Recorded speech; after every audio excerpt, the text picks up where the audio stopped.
travelers, and welcome to the Way of the Showman. I am Captain Frodo, and I will be your host in this air show, and I will be your guide along the way. And it's great to have you here, back with me, for another sojourn along the road here.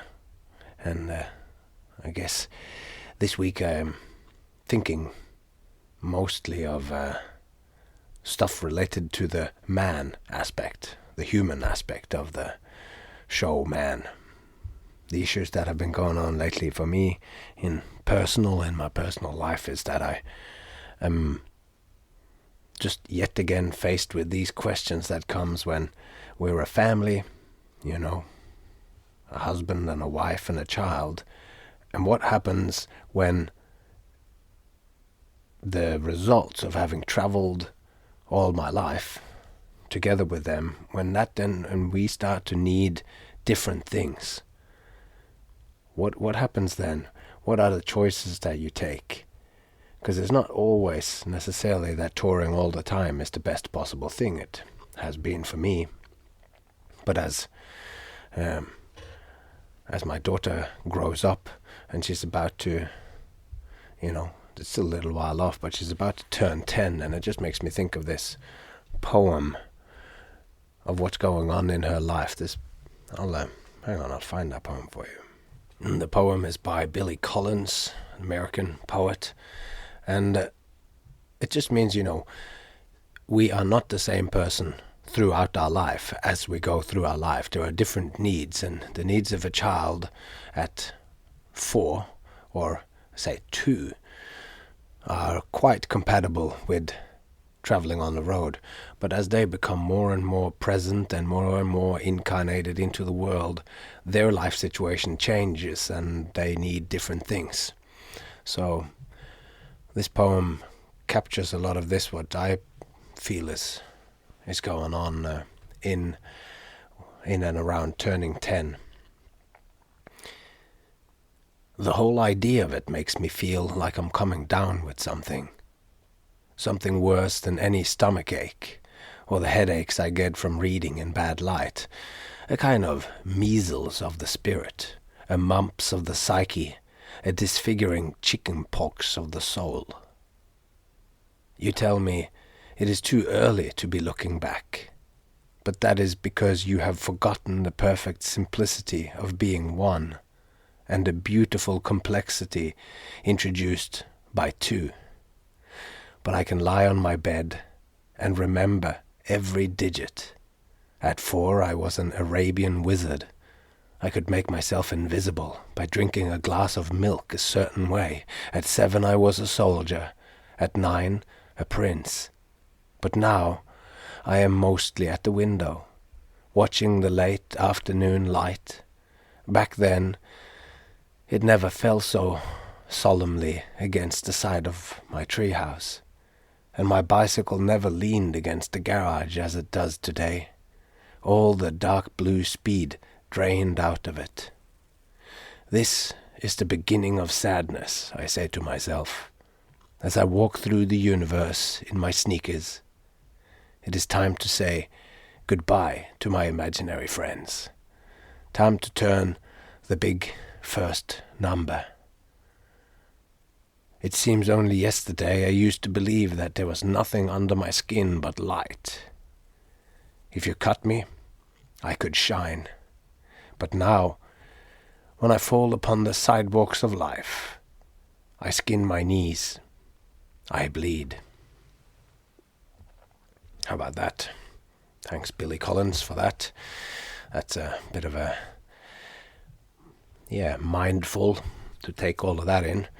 So what happens then when you're coming more and more into the world and you're letting go of the imaginary friends? When you're letting go of the situation where fantasy and imagination was the key, when you were an Arabian wizard or you just had to drink a glass of milk in a certain way. And then as the light changes, you start to see a different world where you're not just filled with lights. But if you fall, you bleed. And at that point, if you, as a father in a family, if some of those things that would make it easy for you, and for me that would be, to go to Las Vegas. That would make it so easy. I'd just go to work 5 days a week like a normal person. But there's so much that we would lose in being with the larger family of that around here. So what do you do then? What do you do? I don't have any easy answers. All I want to say is that along the way we will keep being challenged by these questions. And for those of us who have spent our life or any significant amount of time going along the way of the Showman, performing and going from festival to festival, there comes a time when we have to lie in the bed that we've made, and that is that we are itinerant and we meet people at different festivals and we do all sorts of different fun things. But then at some point, when if you start to consider settling down for your own reason, or because somebody you love desires to be somewhere or needs somewhere of their own where they can spend enough of a significant amount of time to be able to form a true sense of belonging somewhere, so that at least you have the feeling like you left somewhere, because that was my feeling. I felt like I chose to leave. If I impose this itinerant lifestyle, then my daughter might never have had the chance to feel like she really belonged somewhere. So yeah. And the same goes if you have a partner that don't fully, then what do you do? If you don't fully enjoy one place or another, and there's diverging things going on, what do you diverging desires for what is needed? What do we then do with our life?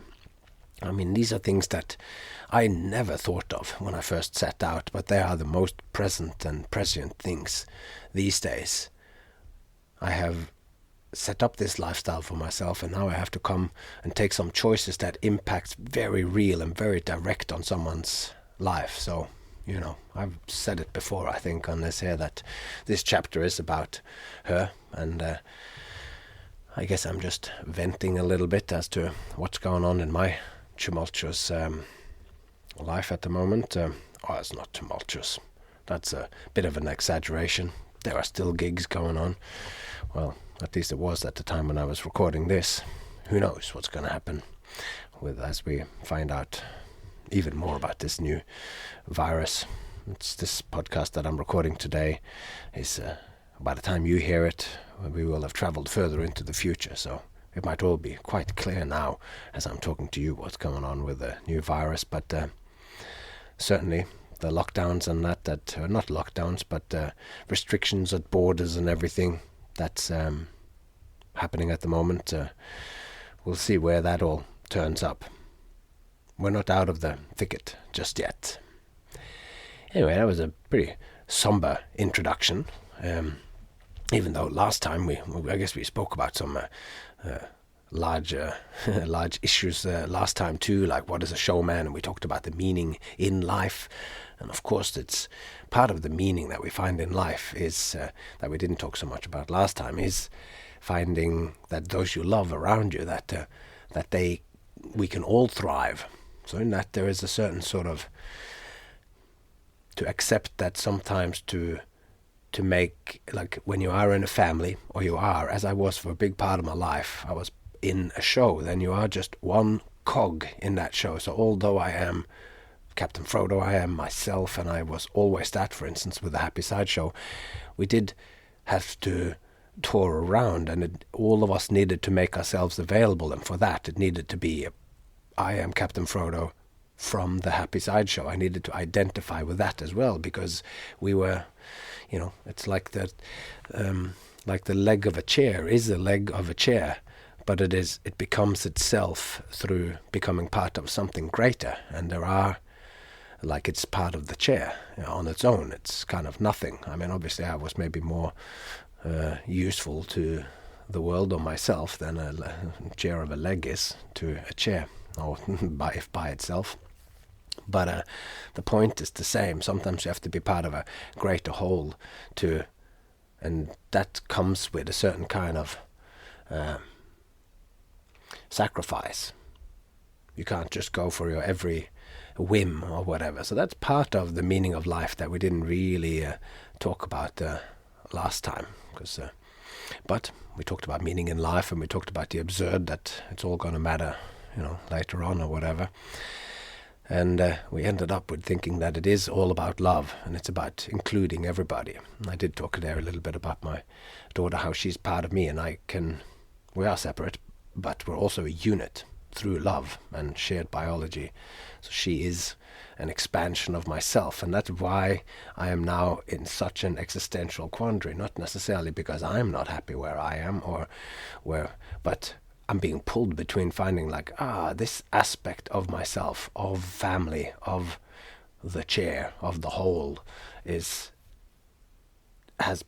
starting to get something that I think potentially could be different needs, and that they could be better served somewhere else. So it's just a very real way how this I am more than myself in those people that I love around me. So being part of that, this is how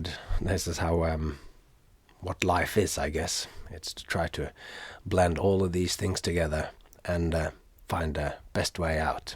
We're all a little bit in the dark as we go on with these things.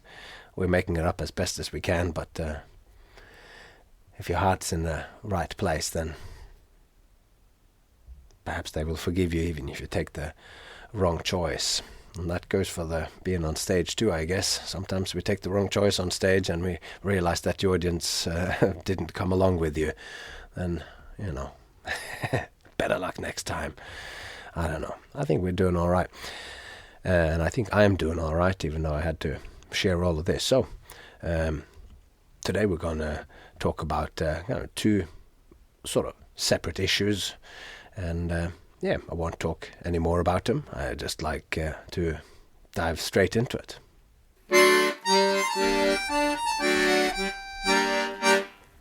Yes, today I would like to look at novelty and creativity, and pick up the thread what we spoke about last time of how the audience is part of us and how we are part of a community, and what I just talked about here about being the leg of a chair, or 1/4 of the happy sideshow, or 1/3 of a family.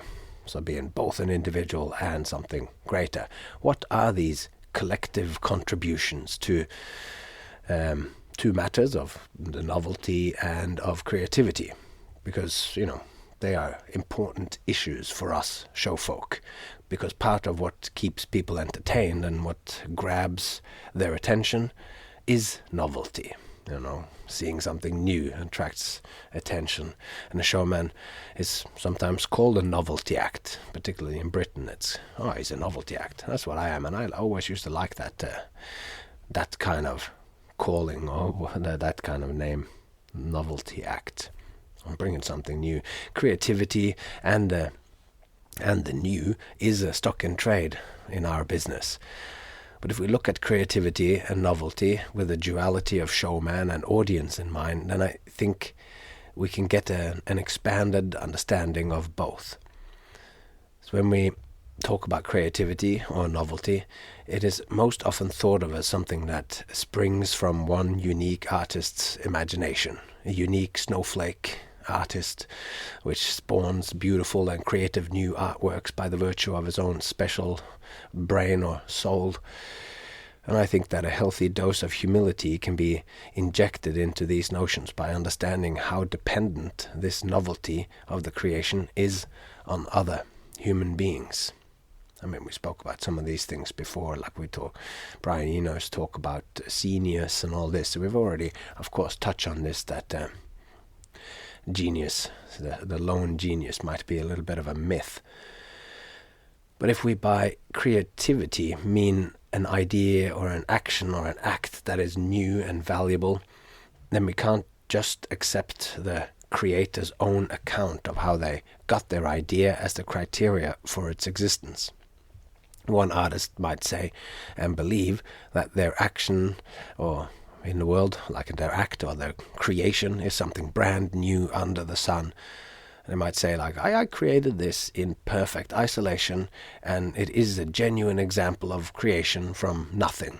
Creation from nothing, creatio ex nihil, a godlike act.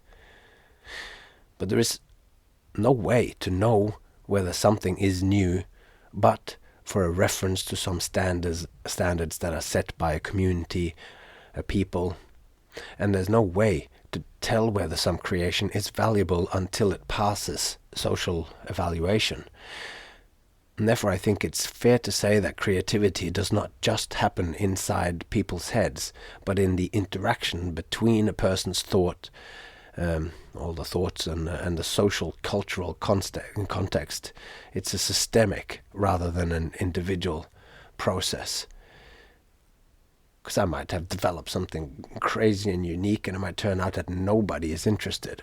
If that was like an outsider art kind of thing, there was left a trace of it, like I painted a painting, then maybe this thing would be found in 100 years, and they go, oh, it was so ahead of its time. But if we are performers and I did a show and nobody liked it, then unless I turned it into video art and put it on the internet and made something else out of it, then that thing would just kind of be gone and it wouldn't have served much of a purpose. So there's a limit to how new something can be or how creative it can be if it's just got no reference. You need to bring people along with you. But let's get a bit more specific. Like, how many times hasn't it happened, for those of you who are in the business of magic? Well, you might know this specifically, and if not, you can just imagine your way into it, that it happens that somebody sits at home and develops a new move with cards, which makes some sort of magic effect possible. And then they publish it, maybe they publish it. They're lucky enough to know somebody who works in a magazine or whatever, and they publish it in some magic magazine. And then another fellow magician might point out upon reading this, or maybe they just show it to them, that this move that you have just made was indeed first described in the Jinx magic magazine by Theodore Anneman in, say, 1940. Then, if that other magician is extra helpful, they might also cite the many variations and publications that your brand new, in quotation mark, this brand new idea has been featured in. They might say, oh, it was also came from here, came from there, and it has maybe appeared many places, or different variations of it, until you actually created it out of nothing. And many of the ideas in this podcast season that I have been fretting and wondering about and puzzling together over a long time sometimes already appear fully formed and fleshed out in the works of others.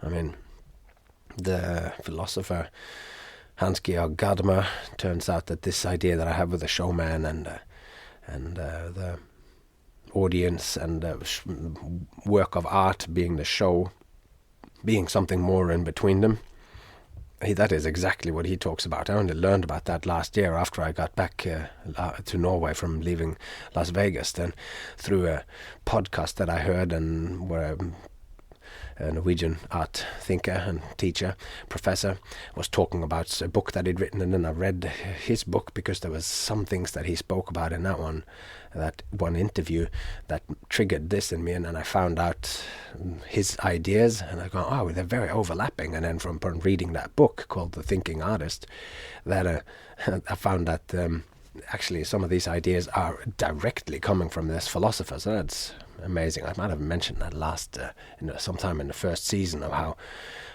mind-blowing this is. But this happens all the time, that you actually think of something, and this maybe ties up to, I'm just riffing now, but it ties up to what I talked to Eric Åberg and Jay Gilligan about this at some point, of like how important it is to know history, and how someone had pointed out to Eric Åberg, this is from one of their object episode lessons actually, so not object episodes, and they talked about how in an architecture school, for instance, you learn the history of architecture so that you know how you sit in that history, and that is not a common thing for everybody to learn.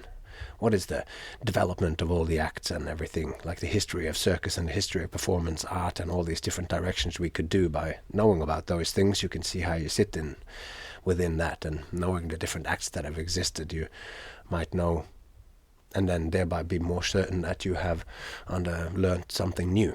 not learned or created or that thing. So it is important that I've been thinking about these ideas and I've had these ideas myself, but if I then discover it like I did in someone else, and this philosopher has of course gone on in pages and pages upon these things, and I find it mind-blowing that he is so close to what I have been thinking, but then I have to make sure that rather than making me think that my work has lost some of its originality, then I should just consider myself happy to see that my meandering thoughts are more than just random noise or whatever. There are people out there with degrees and professorships or incredible track records for creating impressive shows that are thinking the exact same things that I am thinking. And quite often, their terminology or structures are vastly different, but still, with the right squinting, I see my ideas reflected. So it's in this context of other people that we both learn if something is truly new, and also if this something new is just new, or is it also meaningful? Can it become important to the world when I show it? And to be that, it must connect to others, that I just sort of riffed about before. And in a sense, it is made so by others, by their response. And this is what makes the act or the artwork transcend something done in potential ignorance into something connecting to the world at large. I mean, I was reading this book by Henry Bortoft about, well, it doesn't matter. He just made this point that meaning and understanding is part of the same process, that something only becomes meaningful if it is understood by someone. If I present something in an act or in a show to an audience and they just don't understand it, if they grasp it, if it fails to keep their attention or whatever, then it doesn't matter how much meaning I put into mine when it isn't experienced by the audience or understood, then they don't know what to do with it. And if it was in the archetypal showman situation of standing on a market square and trying to pull in a crowd for a street show, then they would just walk away. And in that sense, there is then no connection to the world, no understanding. And here humility comes in again. I think part of connecting to something larger, like to make sure that this show project that we have, all of us who are along the way of the Showman, is about finding that balance between seeing oneself as the author of one's own life and ideas, but at the same time knowing that we are also part of a scene or a community of we're also part of humanity on a bigger scale. And this, in a sense, is to recognize both our limitations but also our what is it called? How we are part of a whole. Like, I am involved in a huge process and I speak from my own inner conviction, but this is informed by my information, sensory, intellectual, or emotional from other people as well. Like, I am the mirror that they look into, and if they don't recognize what they see, then they will fail to grasp it and walk away.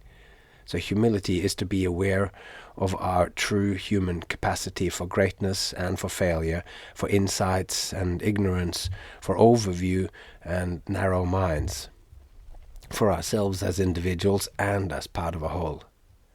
The part only making sense when viewed in relation to the whole, and vice versa. This is the hermeneutic circle.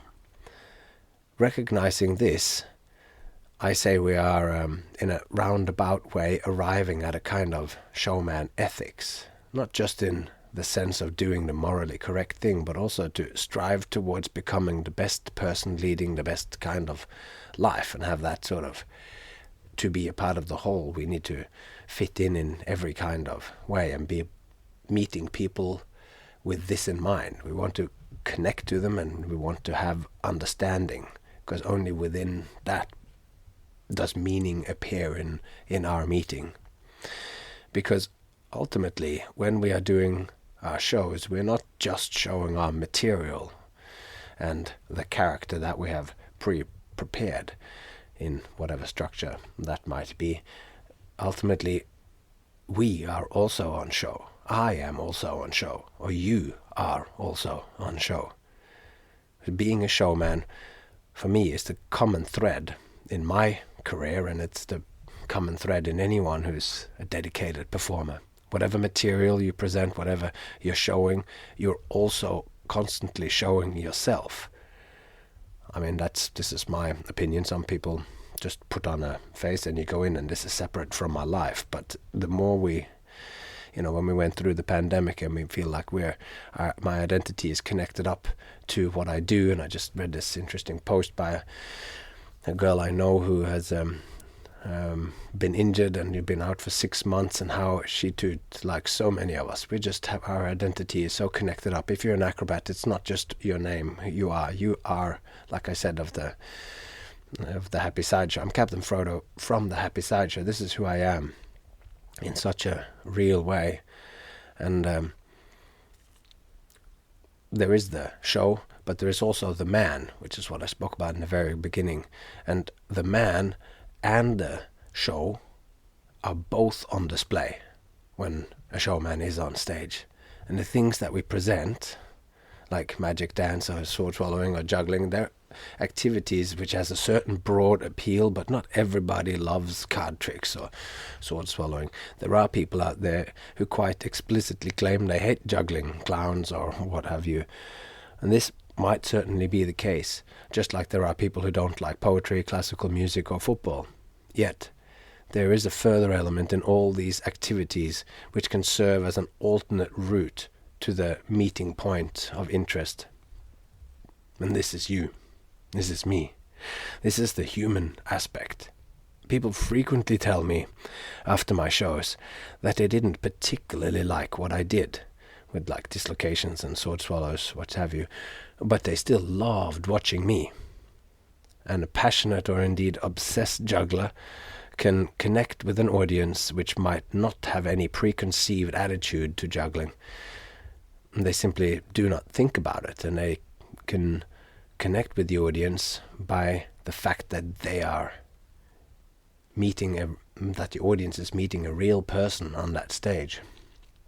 This just happened a couple of weeks ago, and I might even have mentioned it on the podcast, but I can't quite remember what I do in these pre-rambles when I just riff off the script. But that there was a guy that came up that had been was an amateur theatre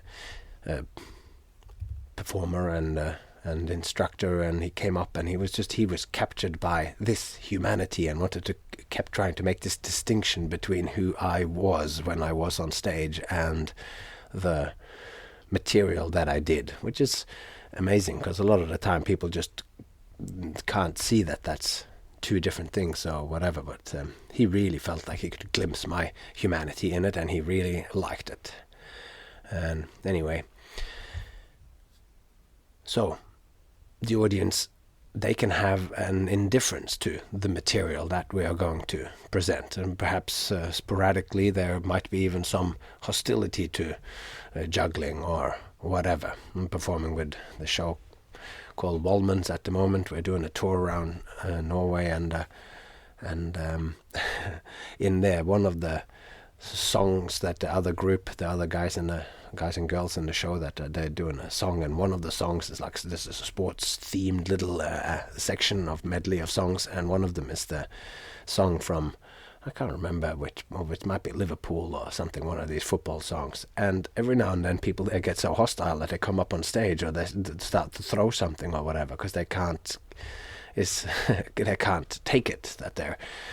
So and that's just an example of sometimes the audience gets hostile, even if it is a slightly playful way. It's still this rage that cooks up in people.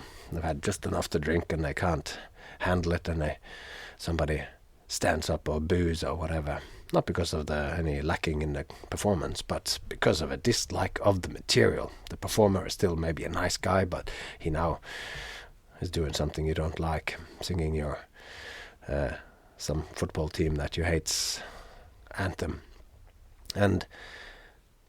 But in here, if you do your, maybe that's an extreme example, how would you manage to overcome that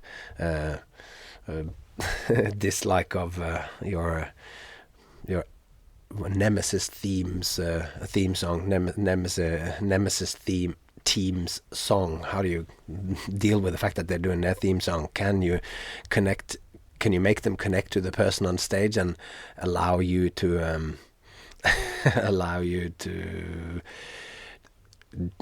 what do you call it, thrill them with this song? Can you do that? That would be a major challenge. But the kind of general sporadic hostility or dislike of juggling, or they think they don't like somebody who's a clown or whatever, the best possible way to get through that is to have the audience connect to the person on stage as a real human being, and that's you. And the audience does not necessarily have to share a juggler's passion for juggling, but the passion and enthusiasm that the juggler has. This is a deep point of interest. The juggler who manages to express their humanity can reach even the most prejudiced anti-juggling fiend. Can it be with football? I don't know.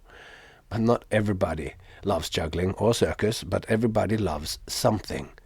Not everybody is passionate about juggling or dislocations, and not everybody is deeply passionate about anything, but still they might like to share in the passion of others.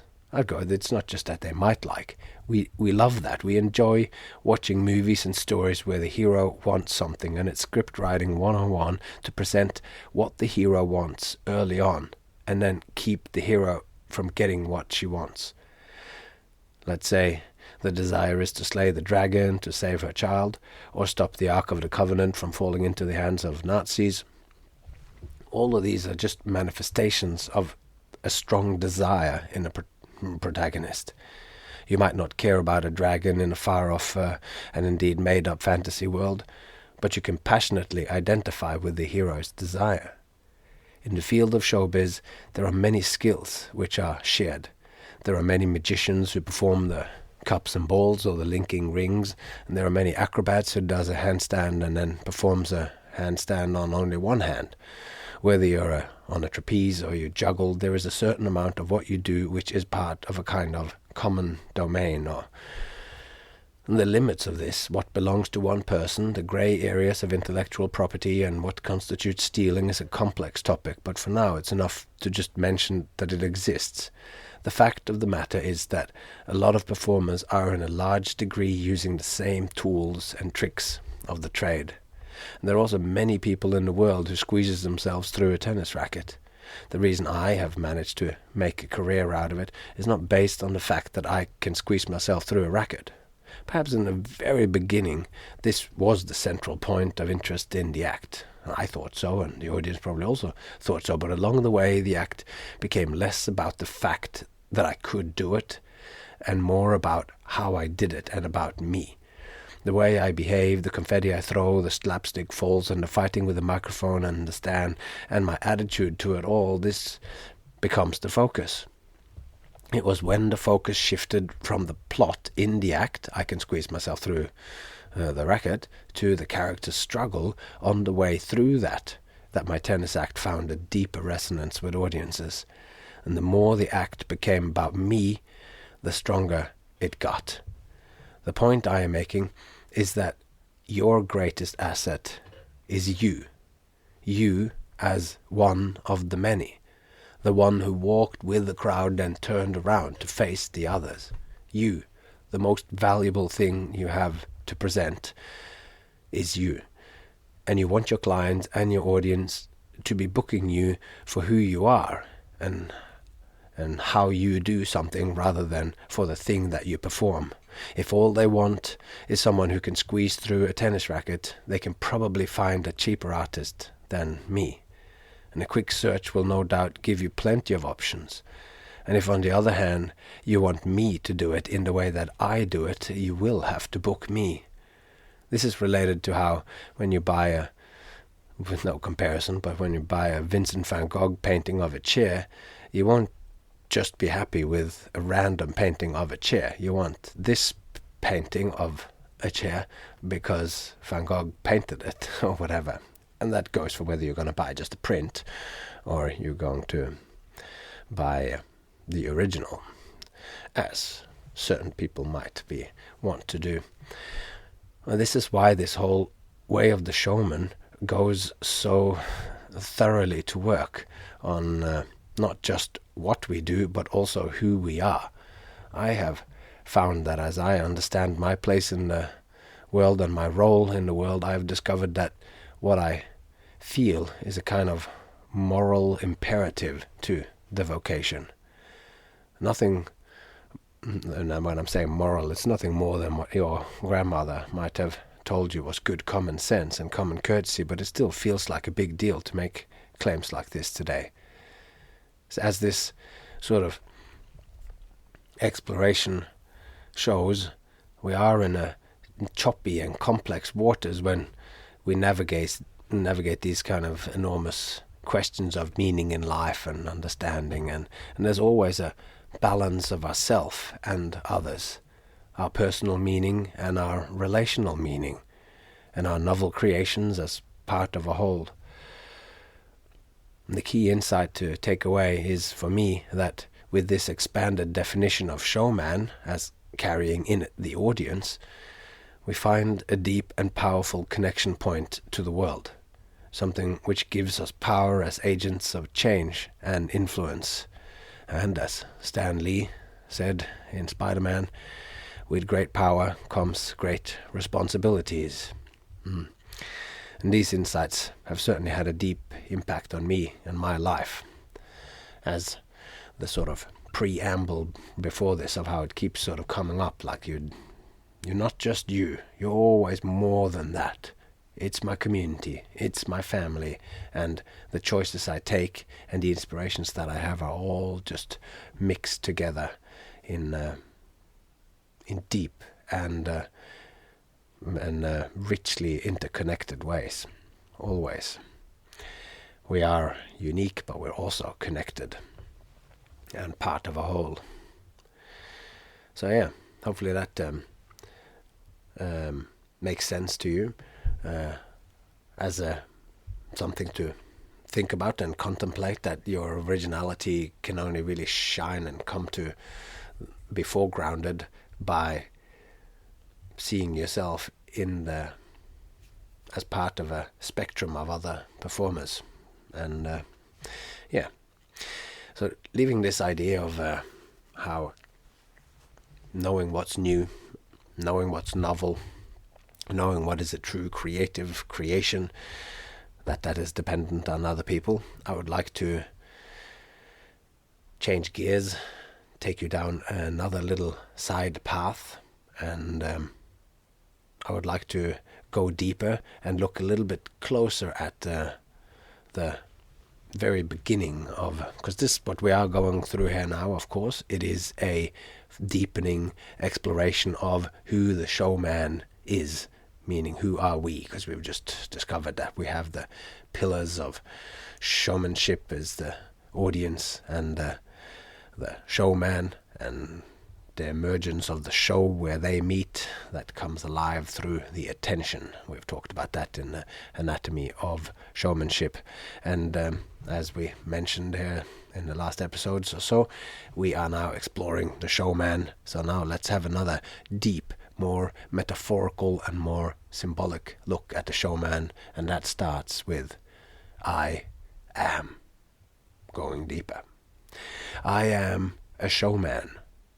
First and foremost, it's a showman I am.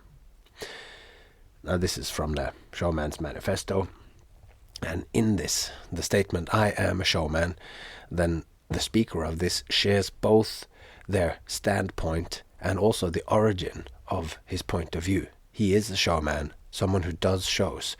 This is the origin of his point of view. This point has a dual reality. It exists both in the outer geography of the world and in a more philosophic inner way as well. These two aspects comes together to shape who he is and his way of interacting with the world. It shapes his understanding of existence. And this is the way for those who take the calling seriously. Who we are, our innate tendencies and inclinations, and just as importantly, the stories we tell ourselves about our actions and inclinations and who we are, dictates how we fit into the world and how we understand it. Thus we see that the opening declaration of the manifesto goes much deeper than a mere introduction. It's not, "Hi, I am Jenny," or "Hi, I am Fred Olsen." It's deeper than name and individuality. It is not just about who you are in your everyday life. It is also about how you interact with the world. I am a showman. And in an otherwise terse poem, without any repeating chorus, the only repetition that is found in the Showman's Manifesto is found in these opening lines. The statement of "I am a showman" is repeated with only a minor flip of the words. First and foremost, it's a showman I am. This is a repetition.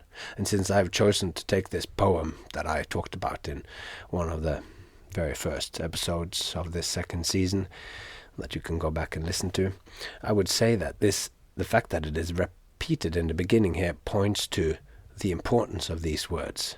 They are the starting point, where the showman begins, and thus where the showman's story and role begins. And of course it is not just repeated right here in this very sentence, "I am a showman," first and foremost. It's a showman I am. It's also repeated at the end of the poem as well. And when I present the manifesto in a show, the I is very clearly about me, Captain Frodo. It is me who is the showman. And when I read it as a poem, then I think that the use of the I, the first person singular, can, in a very real way, be transformed in the reading, when anyone else reads it, to become about whomever it is that the reader is. The I becomes internalized by the reader, and through the immediacy of the poem, the I of the poem potentially fuses, or hopefully fuses, with the I of the reader. In this way, the I of the poem becomes every walker of the way. I am a showman. Specifically, we talked about this in the As If episode of the first season of If You keep saying something, it becomes part of who you are, and it becomes part of what you actually believe. So, if you ever are to change yourself, then find some poetry and that you resonate with and learn it off by heart. The words "I am" are quite singular, as their meaning indicates the core being of whomever utters them. To say "I am" is to say "I exist." The meaning of these words are necessarily self-referential. You can't say "I am" and refer to anyone else. The one who utters them is the one who is.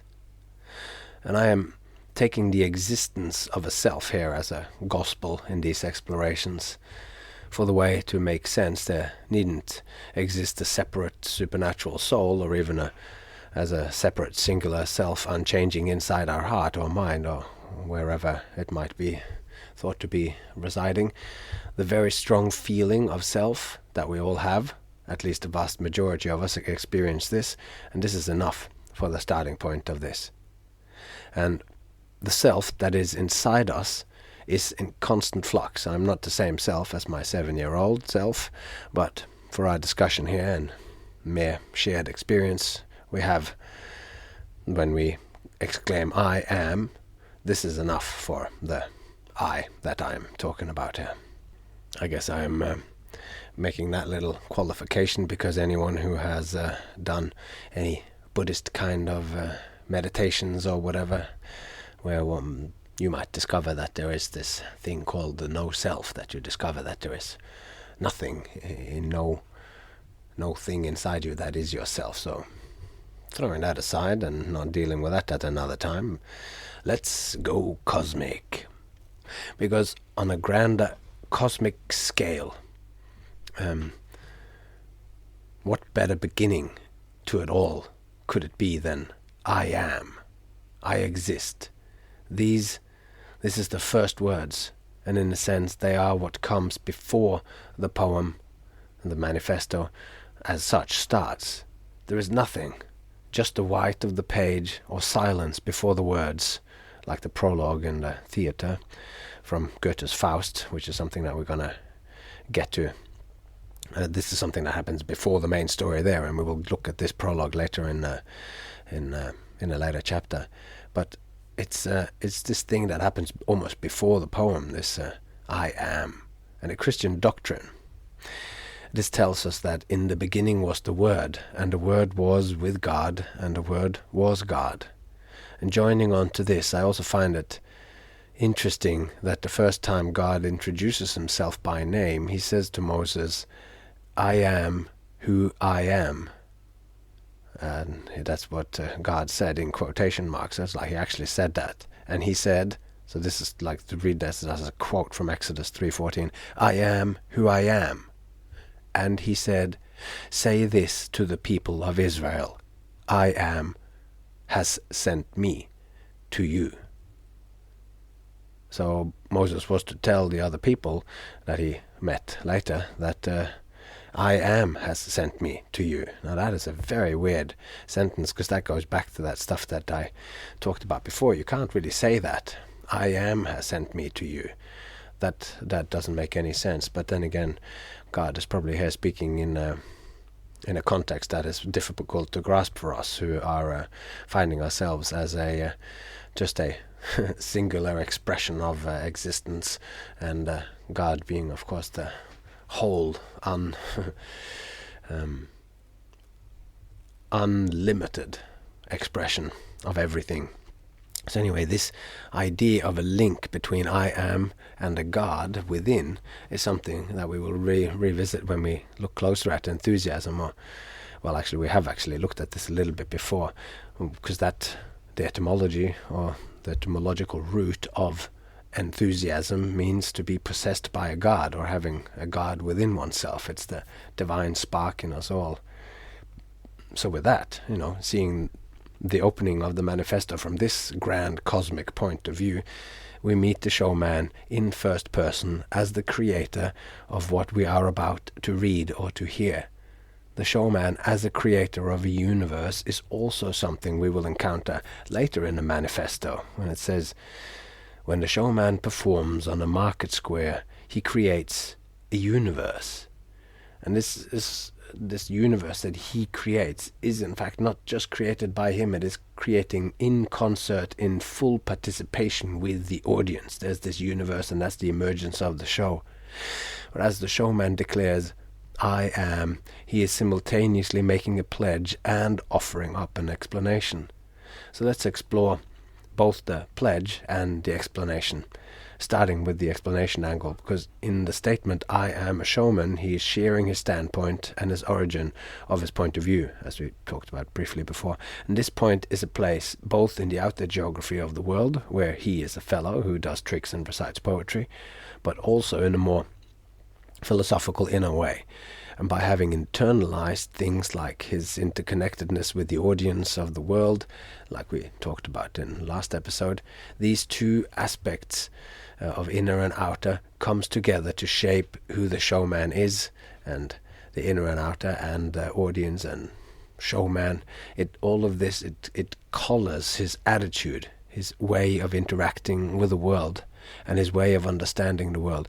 This is the way for all of us, who we are, our innate tendencies and inclinations, and, just as important, the stories we tell ourselves about our actions, inclinations, and who we are. It dictates how we fit into the world, and, and how we understand it, and thus how we act in the world. If we are telling a boring, understated story about ourselves, this shapes us. And in many ways, that's the story the world tells us when they can't take our vocation seriously. When they ask if this is our real job, our vocation often ends up becoming the lowest common denominator, the clown in the yellow plastic wig juggling scarves and blowing up balloons in the shopping mall. By changing the stories we tell ourselves, we can change the inner experience of the one who says, "I am," and thus change him in the outer world as well. If we read the "I am a showman" as a pledge instead, then the "I am" of the poem is completely and fundamentally committing to the identity of showman, to be a showman and follow the way as it unfolds from that commitment. This is what it means to make a pledge, to solemnly promise to be true to something. It is the showman's promise to take his calling seriously. He will perform his duties as a showman to the best of his abilities. From this single point of "I am," we then get this more expanded view from which we shall discover the way. The one becomes a multitude. He takes on the fact that his existence is predicated on others. He is important and singular, but also a part of a larger process. The pledge is made by an individual, but that individual is completely inseparable from the more general concept of showman, which is part of the process of showmanship, which again is but a mirror of life itself. Everything is connected. There are singular moments, singular beings and singular events, but it is all a great big flow of change. And going on the topic of repetitions in the manifesto, the observant reader, or dedicated follower of theWay, will be aware that the first stanza, the declaration, is repeated in full at the end of the poem. The "I am" declaration neatly bookends the manifesto. And wiser thinkers than I have pointed out that in a text, condensed by telling and retelling, in the way very old stories and myths have been, the process eventually boils the story down to its quintessence, and in the telling and retelling over multiple generations, like in myths and or the origin, what's it called, like the Genesis and things like that. Eventually we're left with just the most important and meaningful structures. Repetition, if unnecessary, would disappear, and its repeated existence in the poem, I take this to be a point of significance. The manifesto obviously hasn't been passed down through generations, at least not to my knowledge. If anyone else out there also have been given the manifesto as a transmission from their guiding star, then please contact me on captainfrodo.com. But the manifesto has been repeated many times in public, though, by me through several seasons. Both here, I've mentioned it both in the last season of this podcast and in the current season, and in seasons performing in front of live audiences. Presenting it as an act in my shows has a similar effect on cutting the material down to its essential, and the repetition not only has avoided being cut, but is a strong structural feature that the audience really responds to. And the different position of the declaration at the beginning and the end means that the words are the same, whilst the meaning has changed and deepened significantly in the final declaration. They are the same, yet not the same at all, and the first is uttered in innocence, and the last in experience, as William Blake might have said it, but it also reminds me of T.S. Eliot's words from 4 Quartets, where he says, "We shall not cease from exploration, and the end of all our exploring will be to arrive where we started and know the place for the first time. We shall not cease from exploration, and the end of all our exploring, the end of all our exploring will be to arrive where we started and know the place for the first time." We all have a tendency to lose ourselves on our own journey along the way. Sometimes we have to go back to the very beginning to revisit our foundations and to make sure that our compass still points a true course. In the writing of this book that has become this season, that was afforded by the loss of work, by the COVID-19 pandemic, the collapse of stages throughout the world.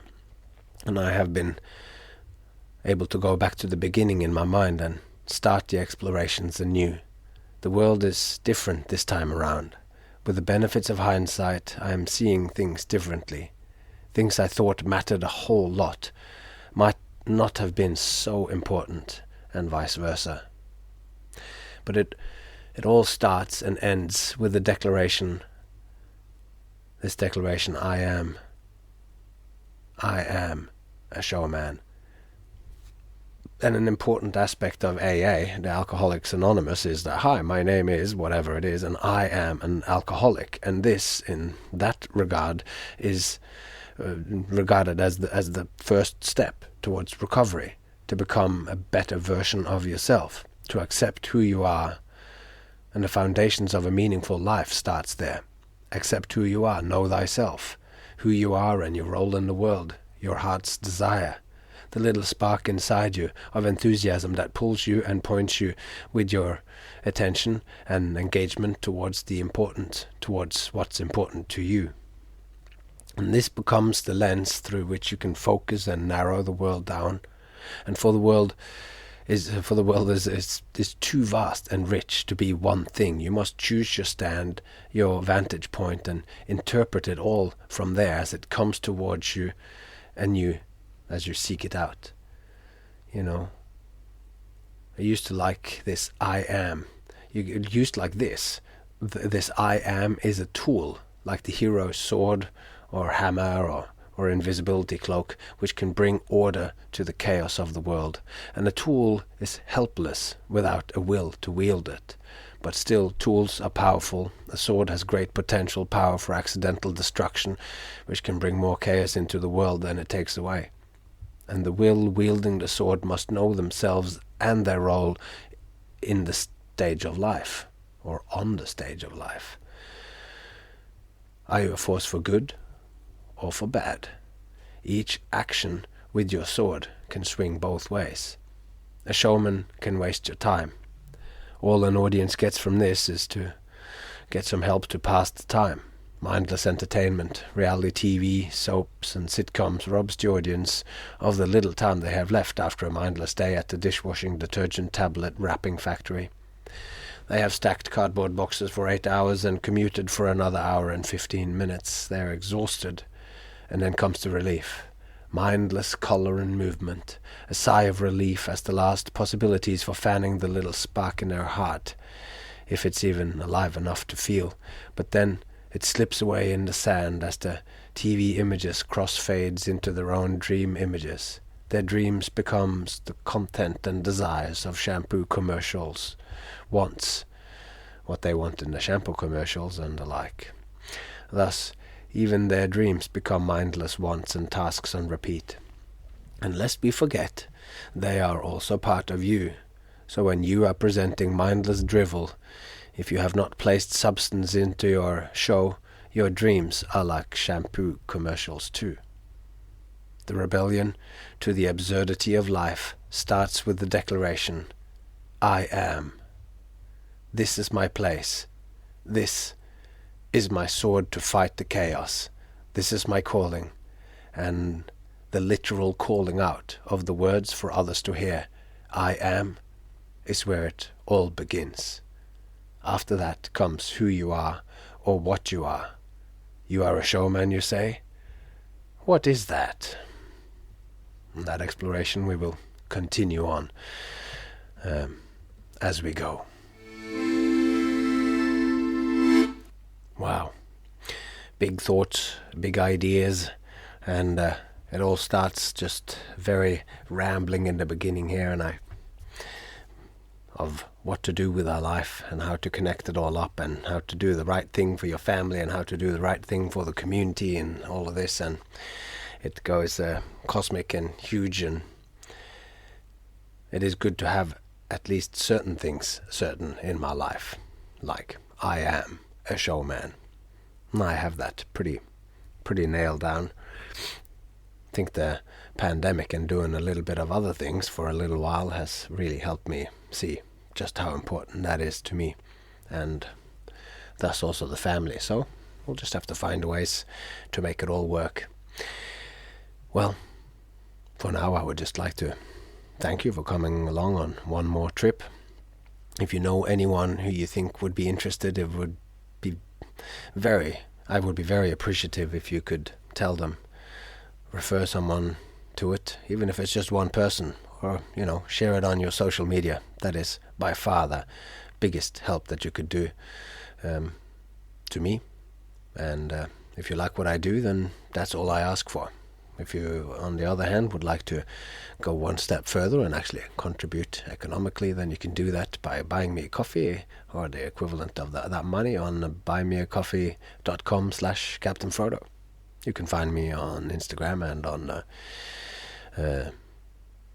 Facebook as Frodo Santini or Captain Frodo, and you can find my website, captainfrodo.com, if you are one of those people who are interested in that kind of antique thing. It's been a pleasure chatting to you again. I'm looking forward to next time already. And with that said, all that's left to be said is take care of yourself and those you love, and I hope to see you along the way.